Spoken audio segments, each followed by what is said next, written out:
The morning Brenda Kilpatrick set fire to my great-grandfather's corn barn, she had no clue she was stepping into a showdown with federal judge Thaddeus Brennan, the guy who locked up the whole Riverside County Commission for a total of 23 years behind bars. I'm out here at 5:47 a.m., my boots crunching on scorched wood and mangled steel that's still pumping out warmth.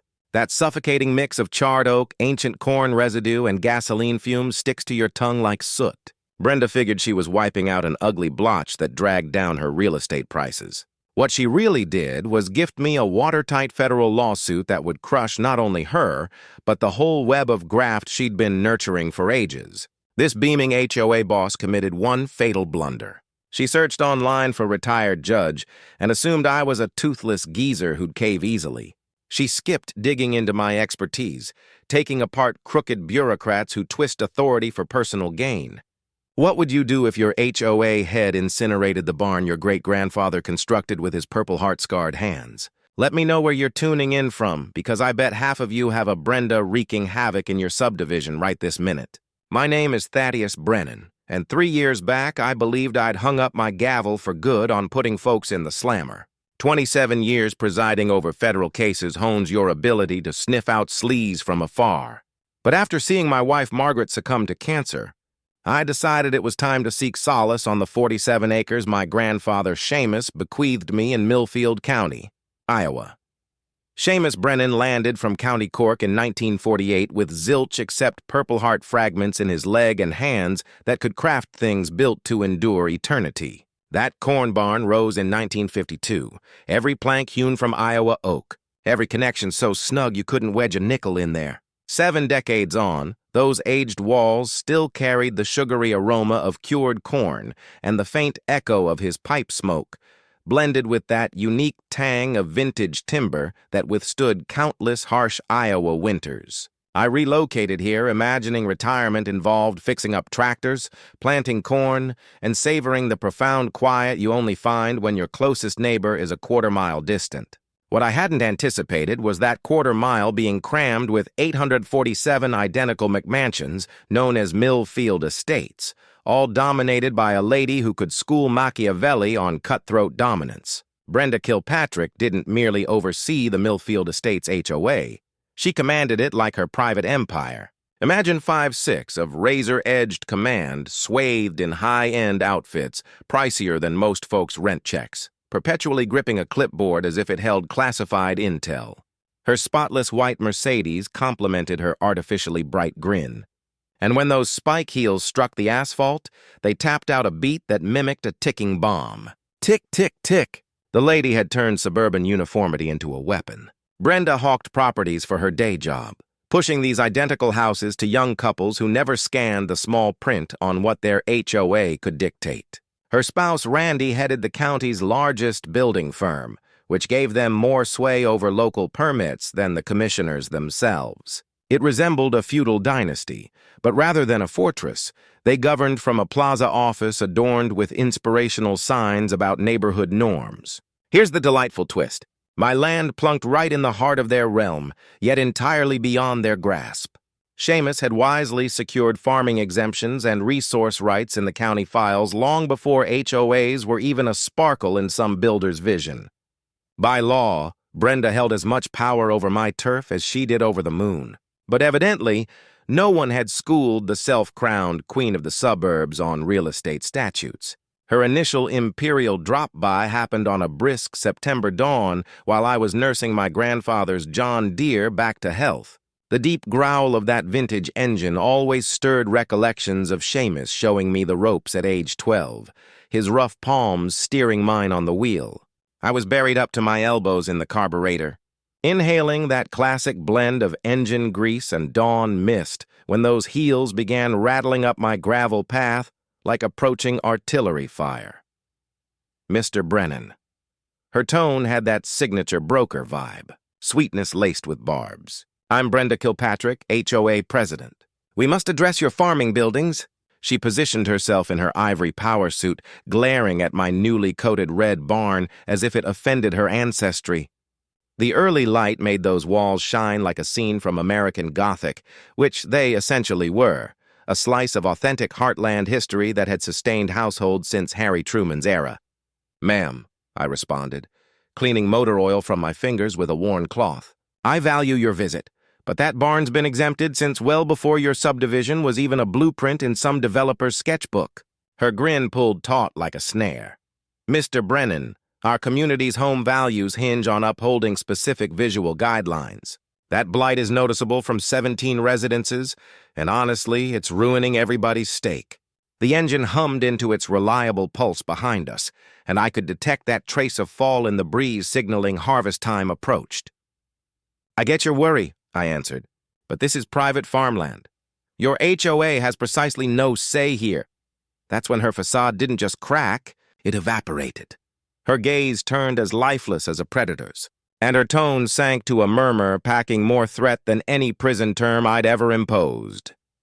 "Mr. Brennan, there are numerous inventive fixes for issues impacting our neighborhood's success. I truly hope you won't push us to pursue them." The way she uttered inventive fixes set my veteran prosecutor alarms blaring. Brenda's debut inventive fix materialized precisely 7 days later via Dale Hoffman, Millfield County's compliance inspector.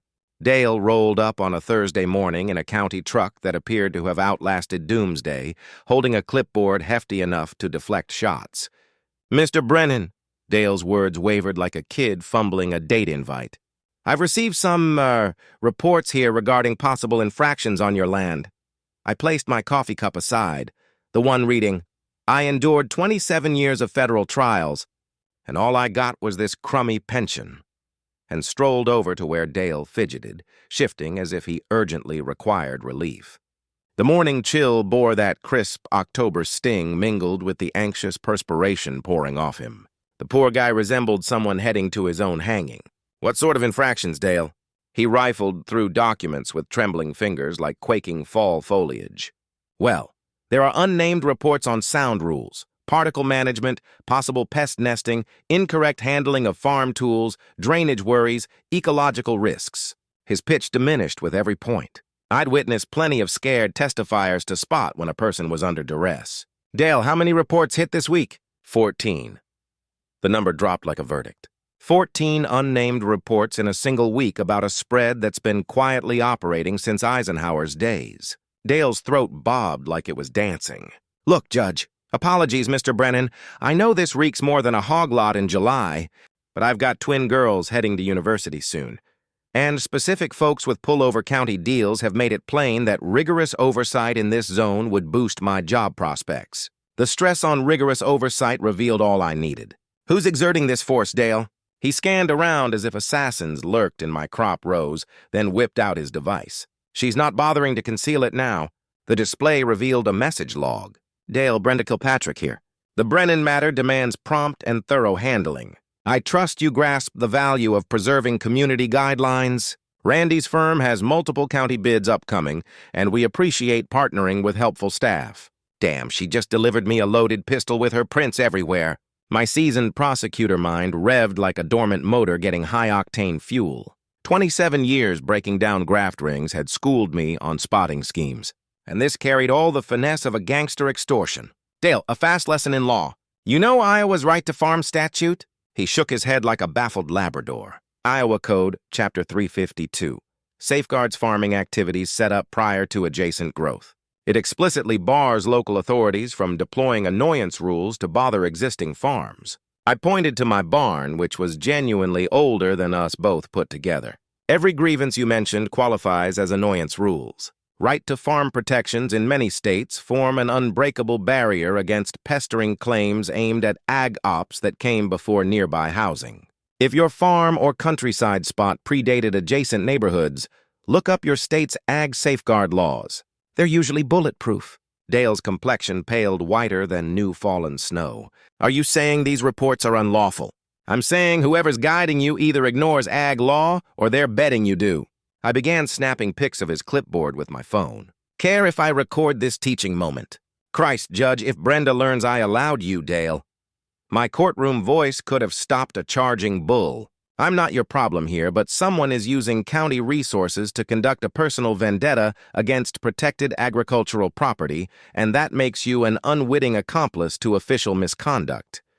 The poor guy looked like someone had just told him his lottery ticket was a fake. What the hell am I supposed to do? Simple. Do your job honestly. File your report noting that all complaints involve activities specifically protected under Iowa agricultural exemptions. Take photographs documenting normal farm operations. Follow the law instead of following orders. Dale spent the next 30 minutes photographing my completely ordinary barn, tractor, and equipment. The morning sun made everything look like a postcard from America's agricultural heartland, which is exactly what it was. But while Dale documented my boring farm equipment, I was building a federal case. Every harassment visit, every abuse of county resources, every attempt to weaponize local government for personal gain, it was all going into a file that was getting fatter by the day. That evening, my phone rang at exactly 8:47 p.m. Some people are predictably punctual, even in their threats. Mr. Brennan. Brenda's voice could have flash-frozen hell. I understand you've been interfering with legitimate community enforcement activities. The woman had balls the size of Iowa. I'll give her that. Miss Kilpatrick, I've simply documented your systematic abuse of county resources for personal harassment. Personal harassment? Herloff could have shattered glass. Mr. Brennan, you're clearly struggling to understand how civilized communities function. People who insist on being difficult neighbors often discover that their problems tend to multiply exponentially. And there it was. Another threat delivered with the casual confidence of someone who'd never faced consequences for abuse of power. Miss Kilpatrick, I replied, letting 3 decades of judicial authority leak into my voice.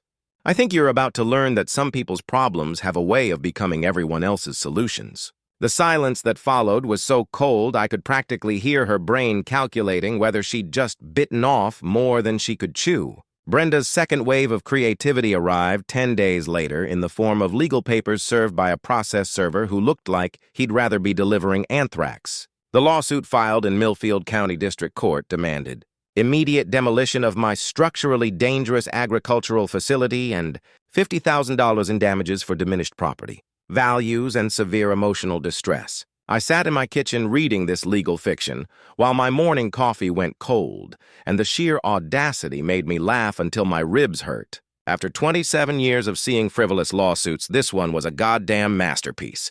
Brenda's lawyers claimed my 70-year-old barn posed an imminent threat to community welfare and was attracting vermin-vagrant activity and potential terrorist concealment opportunities.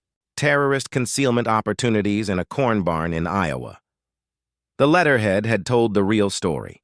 Hawthorne Sterling and Associates, a Des Moines firm that charged $800 an hour to help developers steamroll rural communities. This wasn't some local attorney grabbing quick cash. This was big league legal firepower that cost more per day than most people's annual salary. Someone was betting the farm to get rid of my barn, literally. I started digging into county property records, and what I found made my blood pressure spike. Over the past 18 months, 3 different shell companies had quietly purchased every piece of agricultural land within 2 MAI of Millfield Estates. The purchasing agent listed on every single deed, Kilpatrick Development Solutions, LLC. The registered address, Rise Construction Company office. They weren't eliminating an eyesore. They were assembling a 1,000-acre development empire. And my 47 acres sat right in the middle like a stubborn splinter. Time to call in some federal-grade legal backup. My old law clerk, Michael Chen, had gone on to become Chicago's most feared civil rights attorney, the kind of guy who made corrupt officials wake up in cold sweats. Judge Brennan, please tell me, you're calling because someone's stupid enough to violate your constitutional rights. Michael, someone's using county government to steal my land, and they just filed a lawsuit so ridiculous it belongs in a legal comedy show. Within 72 hours, Michael had filed a motion to dismiss for lack of standing, plus a federal countersuit under 42 U.S.C. Section 1983 that would make Brenda's legal team soil their expensive suits. Section 1983 strips government immunity from officials who violate constitutional rights under color of law, making them personally liable for damages, including attorney fees. When local officials abuse their power for personal profit, they can be sued as individuals and forced to pay damages from their own pockets. But the real fireworks started when Agent Sarah Kowalski called me back. I was replacing spark plugs in the John Deere when my phone rang, and the sound of her voice over my workshop speakers mixed with the metallic clink of tools and the faint scent of motor oil. "Judge, that HOA situation you mentioned, it just became a federal priority. We've been tracking a systematic land fraud operation across 6 Iowa counties. Rural property owners getting harassed into distress sales, usually to shell companies connected to local officials." "Let me guess," I said, wiping grease off my hands with a shop rag that had seen better decades. "The targets are elderly farmers, veterans, and minorities, bullseye, and the harassment pattern is identical every time. Anonymous complaints, frivolous violations, expensive legal warfare designed to force quick sales. Your Brenda Kilpatrick just earned herself a federal investigation file." The autumn air suddenly tasted like victory. Brenda thought she was playing small-town politics, but she'd actually tap-danced into a federal fraud case. That afternoon, I took a reconnaissance drive through Millfield Estates to see what $50 million of suburban conformity looked like. The development was a monument to creative bankruptcy. 847 houses that looked like they'd been extruded from the same architectural Play-Doh machine, each sitting on its regulation quarter-acre, with lawns trimmed to HOA-approved specifications. I parked my beat-up pickup, complete with faded Vietnam veteran bumper sticker and rust spots that gave it character, right in front of Brenda's house, and took a nice, leisurely survey of her domain. I was admiring her psychotically perfect landscaping when a neighbor approached like he was sneaking through a minefield. 30s, pushing a stroller with one hand and gripping a coffee cup with the other like it contained liquid courage. "You're the judge with the barn, right?" He glanced around like Brenda might repel from the rooftops. "I'm Marcus Rodriguez. I wanted to thank you for fighting back. That woman's been turning our lives into a bureaucratic nightmare for 2 years." "What kind of nightmare, Marcus?" $80 fines for leaving our basketball hoop up past sunset. Violation notices for parking our work truck in our own driveway. Apparently, it compromises neighborhood aesthetics. She tried to find us $400 because our daughter drew hopscotch squares on the sidewalk with washable chalk. The exhaustion in his voice was palpable, like someone who'd been ground down by years of petty tyranny. "Have you documented these violations?" Marcus let out a laugh that sounded like breaking glass. "Judge, I've got enough of her violation notices to insulate my attic. My wife says we should frame them and call it modern art. The systematic destruction of the American dream." I handed him my card. "Marcus, would you testify about discriminatory enforcement in federal court?" His face lit up like I just offered him a lottery ticket. "Judge, I'd crawl through broken glass to testify against that woman. Half this neighborhood would throw a parade if someone finally took her down." As I drove home, I spotted Brenda watching from her picture window, her silhouette perfectly framed by custom shutters that probably cost more than most people's cars. She thought she was gathering intelligence on her enemy. What she was actually doing was watching a federal judge document her crimes in real time. Brenda's third act of creativity came in the form of good old-fashioned sabotage. It started with my electricity going out at 2:17 a.m. on a Tuesday night. Not unusual for rural Iowa, except it happened again Thursday, then Saturday, then every few days after that. The power company kept apologizing for equipment failures and routine maintenance, but somehow these failures only affected my property. Then my water pressure dropped to a trickle. The county claimed there were infrastructure issues in my area, but Marcus Rodriguez called to let me know his water was flowing just fine. Thank you very much. But Brenda's masterstroke was the anonymous letter to the editor of the Millfield Gazette published on a Wednesday morning while I was trying to coax my generator back to life. The letter, signed only as a concerned neighbor, painted me as a dangerous recluse who was stockpiling suspicious materials in my barn and exhibiting increasingly erratic behavior toward community members. The smell of diesel exhaust from my backup generator mixed with the crisp November air as I read this creative fiction over my morning coffee. Apparently, I was now a potential domestic terrorist because I owned farm equipment and had the audacity to tell an HOA president to go pound sand. That same afternoon, while I was checking my security cameras, I spotted something interesting in the footage from the night my power went out. At 2:14 a.m., 3 minutes before the outage, a white Mercedes had driven slowly past my property line. The license plate was crystal clear in my infrared camera, HOAREN1, Brenda's vanity plate.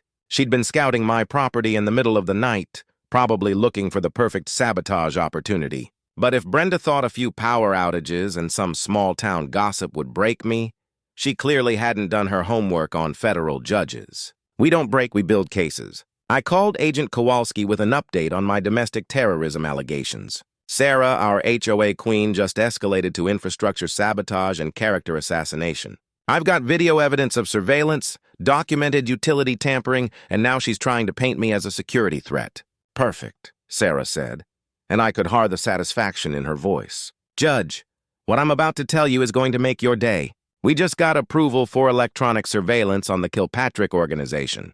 Turns out your little barn burning is connected to a multi-county conspiracy involving municipal officials, development companies, and systematic civil rights violations. The pieces were falling into place like a well-constructed prosecution case. While Brenda was playing amateur hour sabotage games, the FBI was building a federal racketeering case that would put her away for decades. That evening, my phone started ringing with calls from neighbors I'd never met.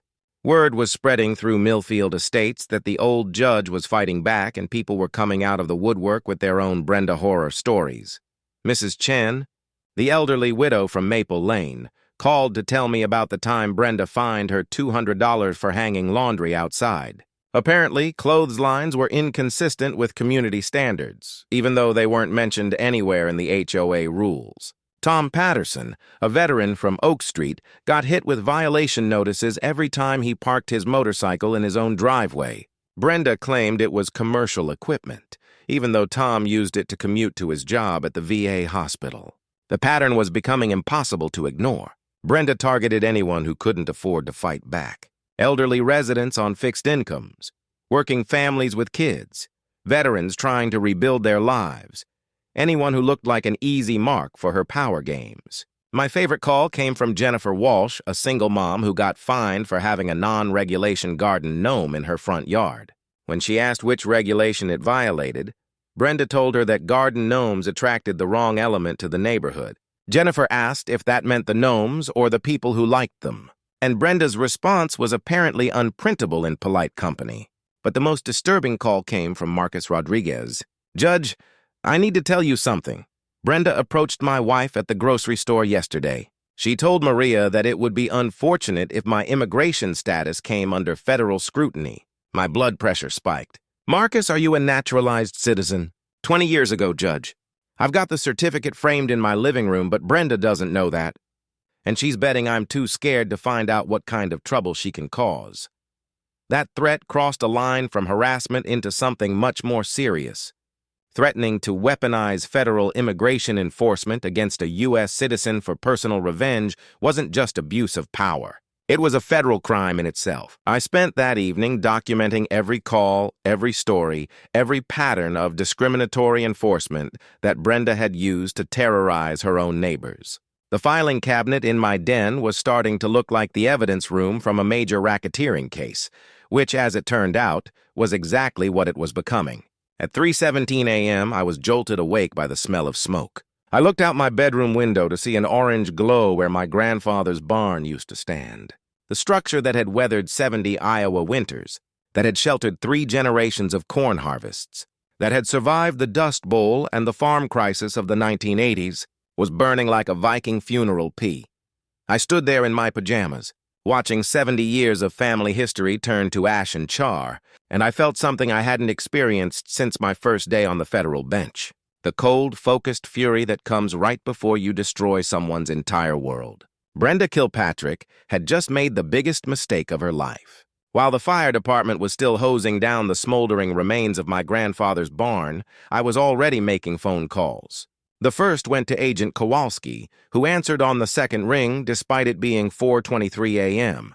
Federal arson of a veteran's heritage property, I told her, my voice steady despite the rage coursing through my veins. I've got security footage, I've got motive, and I've got enough evidence of conspiracy to put this entire operation away for life. Judge, I'm driving to you right now. Don't touch anything. Don't talk to anyone except federal agents. And for God's sake, don't do anything that might compromise the prosecution. The second call went to Michael Chin. Michael, they just burned down my grandfather's barn. I want to file a federal civil rights lawsuit so comprehensive it bankrupts everyone involved down to their grandchildren.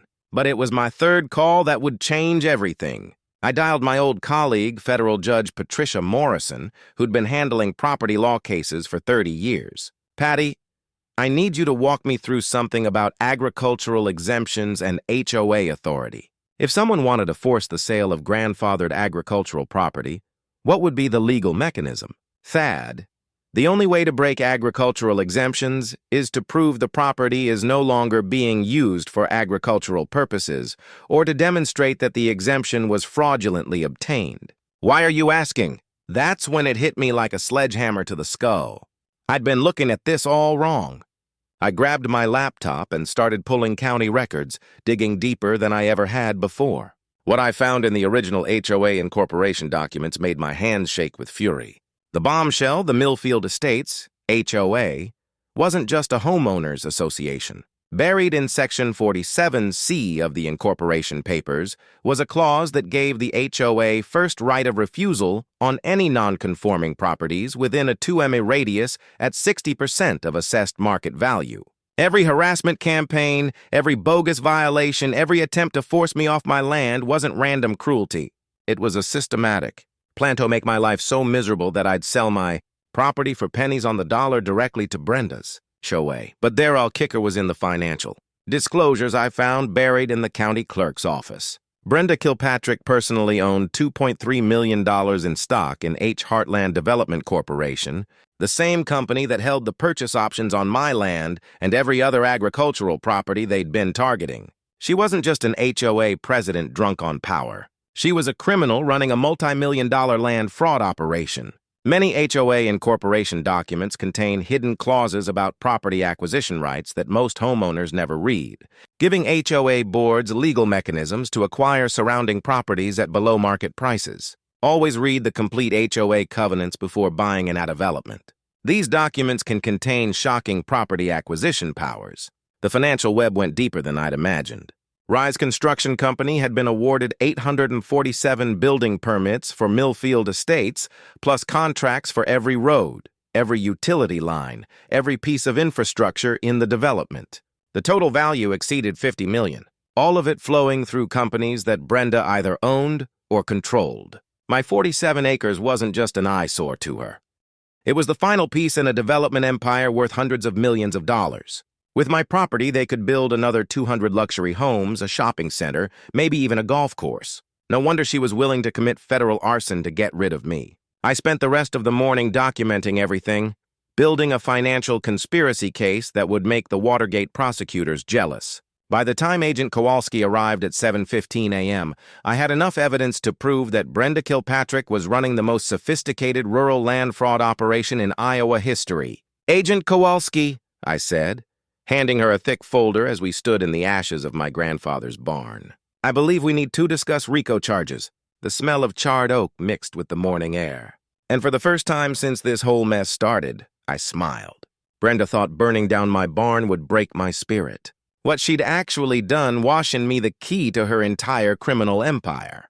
By 8 a.m., my dining room had been transformed into a federal war room. Agent Kowalski arrived with 2 other FBI agents and enough evidence boxes to stock a small library. The smell of fresh coffee mixed with the lingering scent of burned wood drifting through my windows. A perfect reminder of what we were fighting for.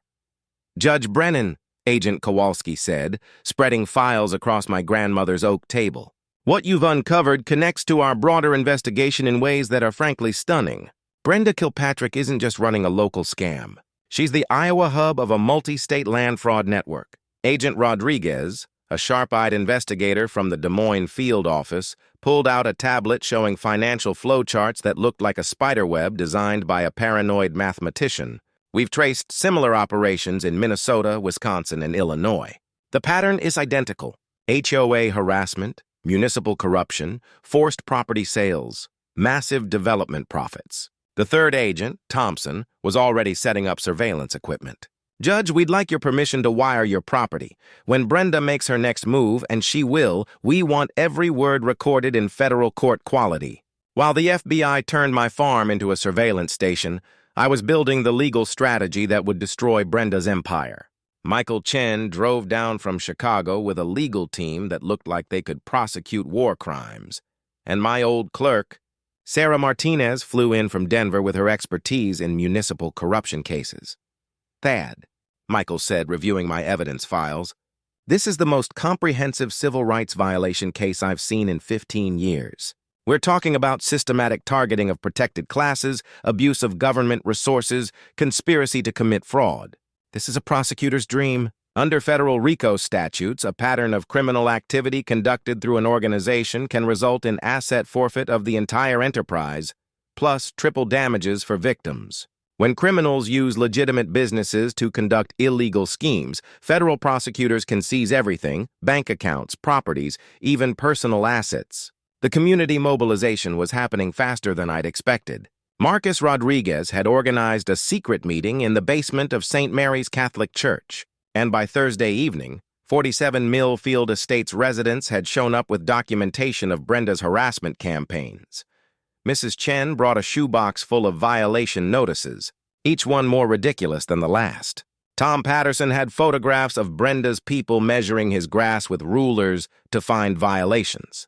Jennifer Walsh had recorded phone calls where Brenda threatened to have her children removed by social services for inadequate yard maintenance. Judge Marcus said, standing in front of the assembled group, "We've all been living in fear for years.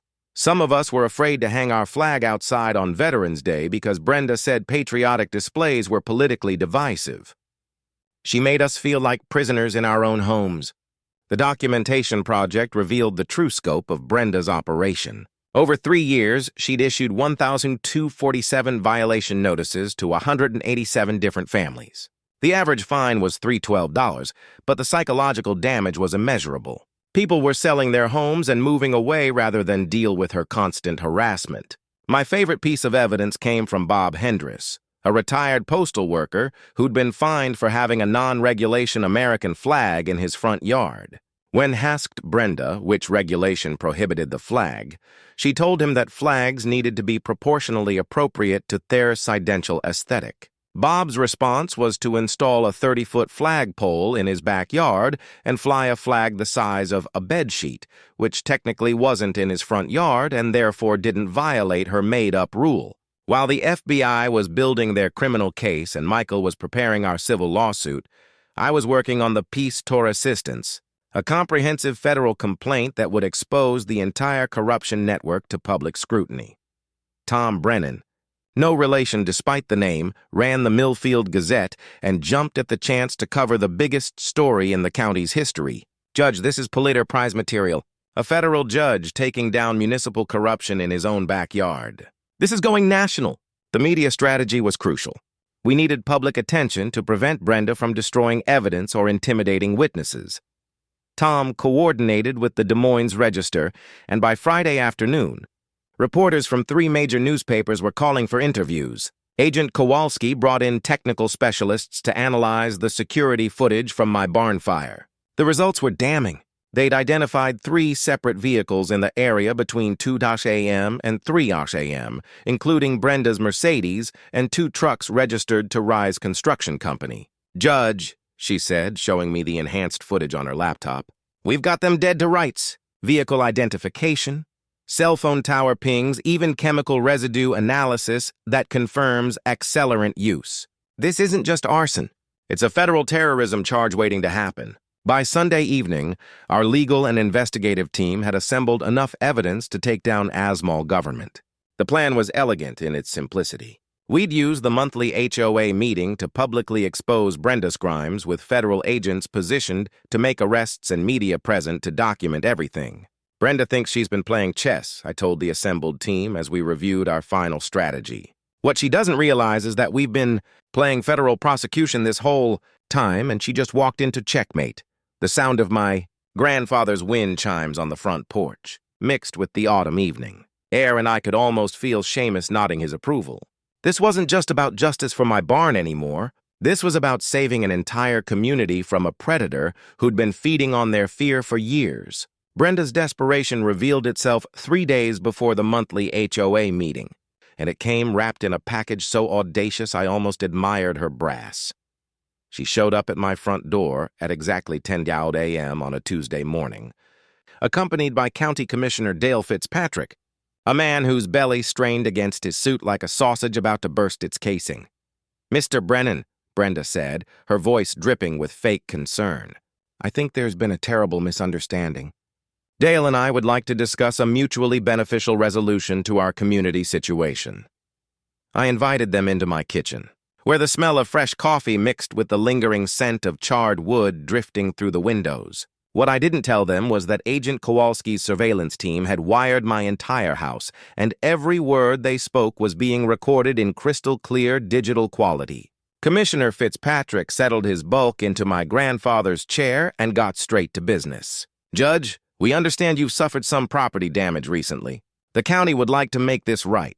Brenda opened her briefcase with the precision of a surgeon, pulling out documents that made my eyebrows raise. "Mr. Brennan, I'm prepared to offer you $400,000 for your property. Cash, 30-day closing, no inspections or contingencies. $400,000 for land worth at least $1.2 million. They weren't even trying to hide the fact that this was a shakedown. "That's very generous," I said, keeping my voice neutral while my phone app recorded every word. "But I'm not looking to sell." Commissioner Fitzpatrick leaned forward, his voice dropping to what he probably thought was a confidential whisper. "Judge, between you and me, there might be some administrative complications if this property dispute continues. Tax assessments, environmental inspections, infrastructure requirements. These things can get expensive fast." Brenda nodded sympathetically. "What Dale is saying is that we have the ability to make your legal problems disappear.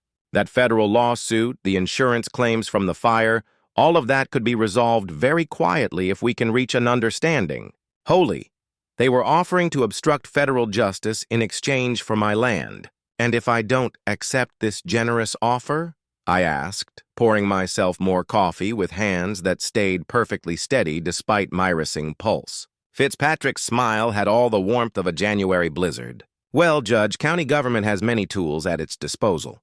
Building inspections, septic assessments, tax audits. These processes can be very thorough when public safety is at stake." I let them talk for another 20 minutes, documenting every threat, every bribe attempt, every abuse of official power. They laid out their entire corruption network like a PowerPoint presentation, complete with details about which county officials were cooperative and which federal investigators might be redirected with the right political pressure. The best part was when Brenda explained that my attitude problem was affecting property values throughout the county, and that selling to them would be my patriotic duty to support economic development.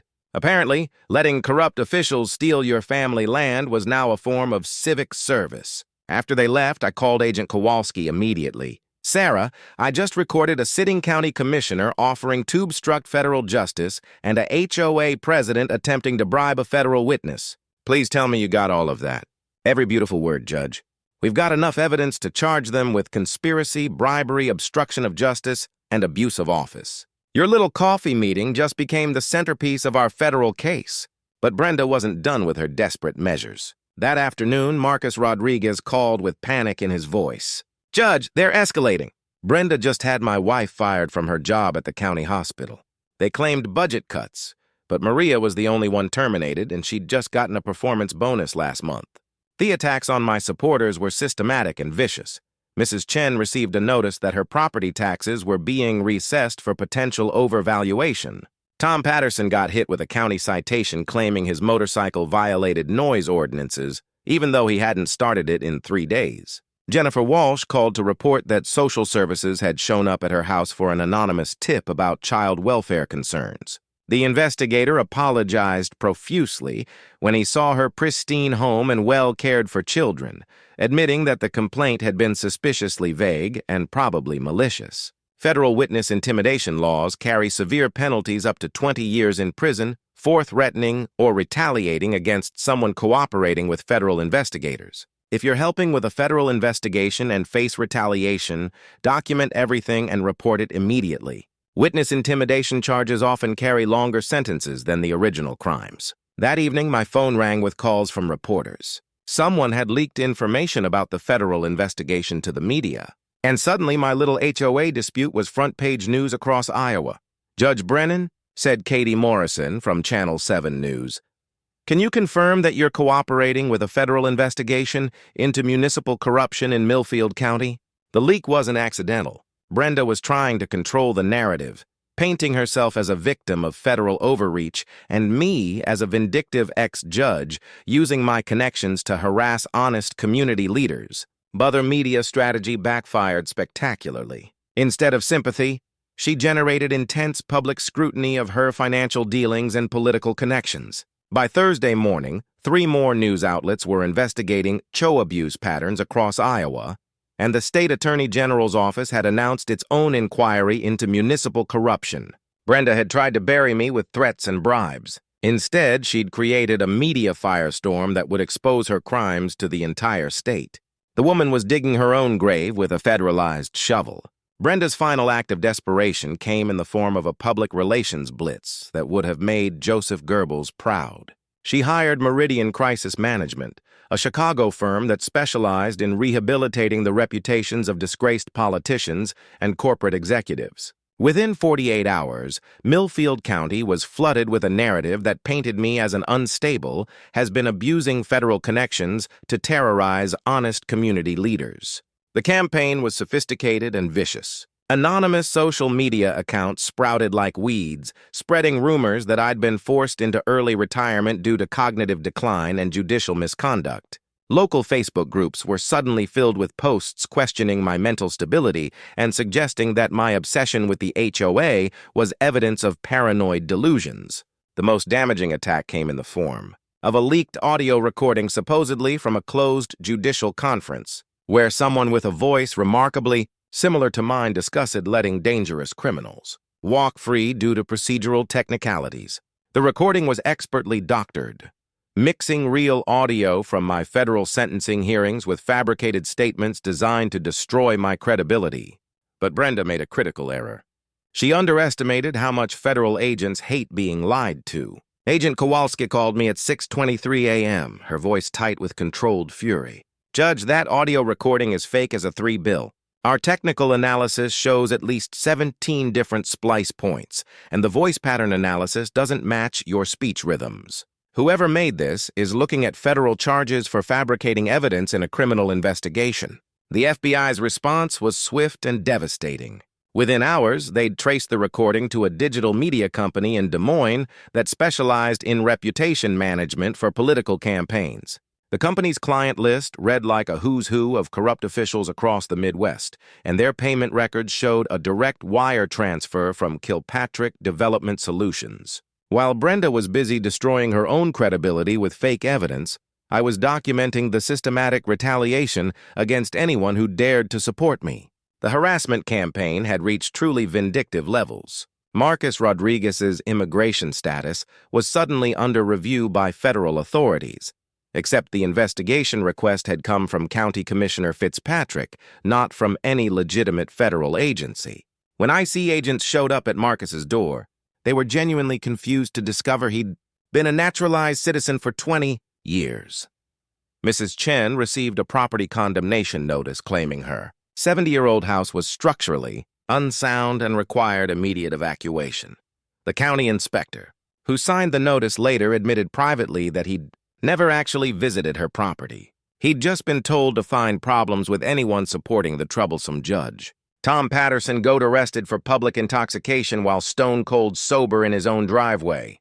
The arresting officer, Deputy Kevin Walsh, later told his sergeant that he'd been ordered to find a reason to arrest Patterson, even though the veteran hadn't had a drink in 15 years. My personal favorite was when they tried to have me arrested for agricultural terrorism because I was allegedly harboring dangerous livestock in my non-existent barn.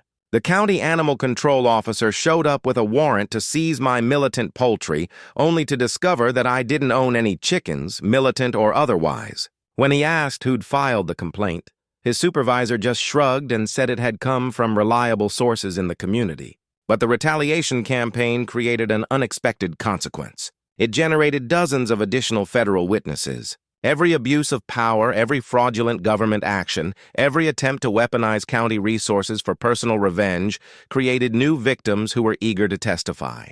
Federal conspiracy charges can be brought against anyone who participates in a criminal enterprise, even if they weren't involved in planning the original crimes. When public officials abuse their power to help criminal conspiracies, they become part of the conspiracy and face the same penalties as the masterminds. Agent Kowalski's investigation had expanded to include 12 county officials, 6 local business owners, and what appeared to be a sophisticated network of municipal corruption that extended across 3 congressional districts. The evidence was so overwhelming that federal prosecutors were considering RICO charges that could result in decades of prison, time for everyone involved. The breaking point came when Brenda tried to have me committed for psychiatric evaluation. She filed paperwork claiming I was a danger to myself and others, citing my paranoid delusions about federal conspiracies and my increasingly erratic behavior toward community leaders. The petition was signed by Dr. Gerald Hoffman, Dale's brother, as it turned out, who claimed to have observed my deteriorating mental state despite never having met me. The court order for involuntary commitment was signed by Judge Timothy Fitzpatrick, Commissioner Fitzpatrick's nephew. The family corruption network was so blatant it would have been funny if it wasn't so dangerous. When Deputy Walsh showed up at my door with commitment papers, he found Agent Kowalski's surveillance team documenting his every move. The deputy took one look at the federal agents and quietly explained that he was just following orders from his superiors. "Son," I told him, "you might want to start documenting those orders very carefully. The FBI tends to prosecute people who follow illegal commands." That evening, Agent Kowalski called with news that made my day, Judge. "We've got enough evidence to take down the entire corruption network. Grand jury indictments are being prepared for 14 defendants, including our friend Brenda. The U.S. attorney wants to coordinate arrests with maximum media coverage." "When?" I asked. "Tomorrow night at the HOA meeting. We're going to end this publicly with the whole community watching." The smell of autumn air drifted through my windows, carrying the promise of justice finally served. Brenda had spent months trying to destroy me with lies and intimidation. Tomorrow night, she was about to learn what happens when you attack a federal judge who spent 27 years perfecting the art of legal warfare. The Millfield Community Center had never seen a crowd like this. 437 people packed into a space designed for 200, with overflow crowds watching through windows and a live stream that was already being shared across social media. The air buzzed with anticipation, anxiety, and the metallic scent of too many people in too small a space.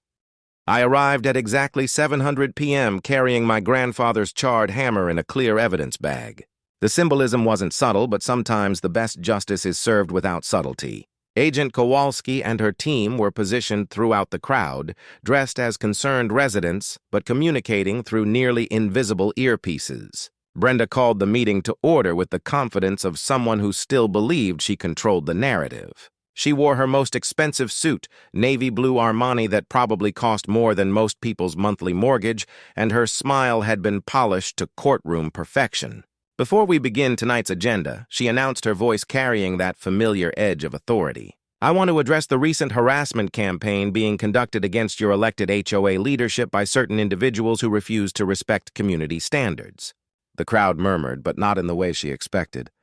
People were exchanging glances, checking phones, whispering among themselves. Word of the federal investigation had leaked, and the community was primed for confrontation. "Mrs. Kilpatrick," I said, standing up in the back of the room, "I'd like to address the community about those harassment allegations." Her face went pale beneath her foundation, but she couldn't refuse without looking guilty. "Mr. Brennan, you'll have your turn during the public comment period." "Actually," Agent Kowalski said, rising from her seat near the front, "Mr. Brennan can speak now. FBI Special Agent Sarah Kowalski and this community meeting just became a federal evidence-gathering session." The room exploded into chaos. People pulling out phones, reporters rushing forward, Brenda's face cycling through expressions of shock, rage, and dawning terror. Commissioner Fitzpatrick, who'd been sitting in the front row like a loyal lapdog, tried to bolt for the exit, but found his path blocked by Agent Rodriguez. I walked to the podium carrying my laptop in a folder thick enough to stop bullets. The crowd quieted as I set down my grandfather's hammer.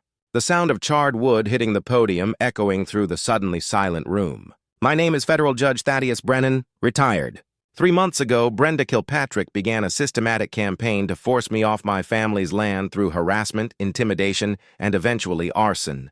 What she didn't know was that she was documenting federal crimes every step of the way. I opened my laptop and projected financial records onto the community center's screen. Bank transfers, shell company documents, kickback payments, a financial spiderweb that connected Brenda to a multi-million-dollar land fraud operation spanning 6 counties. Over the past 18 months, Mrs. Kilpatrick and her associates have used county government resources to target elderly residents, veterans, and minority homeowners for systematic harassment. The goal was to force property sales at below-market prices to development companies she secretly owned. Federal RICO laws allow prosecutors to seize all assets connected to criminal enterprises, including personal property, bank accounts, and real estate holdings. When someone uses legitimate businesses to commit crimes, they risk losing everything they own to federal asset forfeit. Brenda finally found her voice. This is outrageous. Mr. Brenani's a disturbed individual who's been stalking and harassing community leaders for months. These allegations are the delusions of someone who clearly needs psychiatric help. That's when I played the recording from her bribery attempt. Her own voice filled the community center crystal clear and absolutely damning. We have the ability to make your legal problems disappear. That federal lawsuit, the insurance claims from the fire, all of that could be resolved very quietly if we can reach an understanding. The silence that followed was so complete you could hear people breathing. Mrs. Kilpatrick, I continued, you made one fundamental error. You assumed a retired federal judge wouldn't know how to build a criminal case. You were wrong. Agent Kowalski stepped forward, pulling handcuffs from her jacket. Brenda Kilpatrick, you're under arrest for conspiracy, mail fraud, wire fraud, bribery, obstruction of justice, and violation of civil rights under color of law. The crowd erupted as Brenda's carefully constructed world collapsed in real time. Cameras flashed, people cheered, and somewhere in the chaos, I heard Mrs. Chen shouting, "Finally!" in a voice that carried 70 years of satisfaction. As Agent Kowalski read Brenda her rights, I leaned into the microphone one last time. Mrs. Kilpatrick, you once told me there were creative ways to solve community problems. Turns out you were right, though I don't think federal prison was quite what you had in mind. Commissioner Fitzpatrick tried to make a run for it, but Agent Thompson was waiting by the fire exit. Deputy Walsh, who'd apparently decided that following illegal orders wasn't worth 20 years in federal prison, was already providing testimony to Agent Rodriguez. The community center had become a crime scene, a news event, and a moment of collective catharsis all at once. As federal agents led Brenda away in handcuffs, the crowd began to cheer, not with malice, but with the pure relief of people who'd been living under a tyrant's thumb for years. Marcus Rodriguez stood up in the crowd, tears streaming down his face. "Judge, you gave us our community back." The smell of autumn air drifted through the open doors, mixing with the scent of justice finally served. Brenda Kilpatrick's reign of terror was over, and Millfield Estates was finally free. 6 months later, I stood in the same spot where my grandfather's barn had burned, watching a crew of volunteers raise the frame for its replacement. The morning air carried the sweet scent of fresh-cut oak and the sound of hammers ringing against nails, the same sounds Seamus would have heard 70 years ago. Brenda Kilpatrick was serving 12 years in federal prison after pleading guilty to racketeering, conspiracy, and civil rights violations. The plea deal came after prosecutors threatened RICO charges that could have put her away for life. Her restitution payments, $2.1 million in counting, were funding community improvements across Millfield County. Commissioner Fitzpatrick got 8 years for his role in the conspiracy, while Deputy Walsh received probation in exchange for his cooperation. The entire Kilpatrick corruption network had collapsed like a house of cards, taking down 14 local officials and business owners who'd thought they were untouchable. The best part was watching Randy Kilpatrick's construction company get blacklisted from county contracts. The man who'd built his empire on corruption and kickbacks was reduced to bidding on garage repairs and sidewalk installations. Justice has a sense of irony that would make Shakespeare proud. The new HOA board, led by Marcus Rodriguez, had implemented radical reforms that became a model for associations across Iowa. Term limits, financial transparency, open meetings, and an independent ombudsman to investigate complaints. The reign of petty tyrants was over, replaced by actual democratic governance. Mrs. Chen had become the community's unofficial historian, documenting every abuse of power from the Kilpatrick era to ensure nothing like it could happen again. "We were also afraid," she told me during the barn raising, "afraid to hang our laundry, afraid to park our cars, afraid to live in our own homes. You gave us the courage to fight back." The rebuilt barn was more than just a replacement for what Brenda had destroyed. It was a symbol of community resilience. Local Amish craftsmen had volunteered their expertise. Veterans groups had donated materials, and families throughout Millfield Estates had contributed labor. What had started as one man's fight for justice had become an entire community's declaration of independence. Federal civil rights lawsuits under Section 1983 allow victims of government abuse to recover attorney fees and punitive damages, often resulting in settlements worth millions of dollars. When public officials violate your constitutional rights, you can sue them personally and force them to pay damages from their own pockets. The legal clinic I'd established in their built barn was helping rural families across 6 counties fight HOA abuse and municipal corruption. We'd handled over 200 cases in our first year with a success rate that made my old prosecution record look modest. Turns out there were a lot of Brendas out there, and they all shared the same weakness. They couldn't handle organized resistance. Agent Kowalski's task force had expanded their investigation into 12 states, uncovering a nationwide network of development fraud targeting rural communities. The Kilpatrick case had become a template for federal prosecutors, showing how local corruption could be dismantled with proper coordination between federal agents and determined victims. The annual Seamus Brennan Heritage Festival had become Millfield County's biggest celebration, bringing together thousands of people to honor agricultural history and community cooperation. Local farmers displayed antique equipment, families shared traditional foods, and children learned about the immigrant families who'd built Iowa's agricultural foundations. The festival's centerpiece was a scholarship program for agricultural students funded by the proceeds from Brenda's asset forfeit. Every year, we awarded 20 scholarships to kids who wanted to carry on the farming traditions that built America's heartland. As I watched the sun set behind the new barn, casting long shadows across fields that would soon be planted with corn, I felt something I hadn't experienced since Margaret's death. Complete peace. The land that Seamus had claimed with his Purple Heart hands was safe for future generations. My phone buzzed with a text from Tom Morrison at the Millfield Gazette. "Judge, got a call about an HOA president in Cedar Rapids who's threatening to foreclose on a veteran's home for flying an American flag. Interested?" I smiled and typed back, "Send me the details." Some people never learn. The fight for justice never really ends.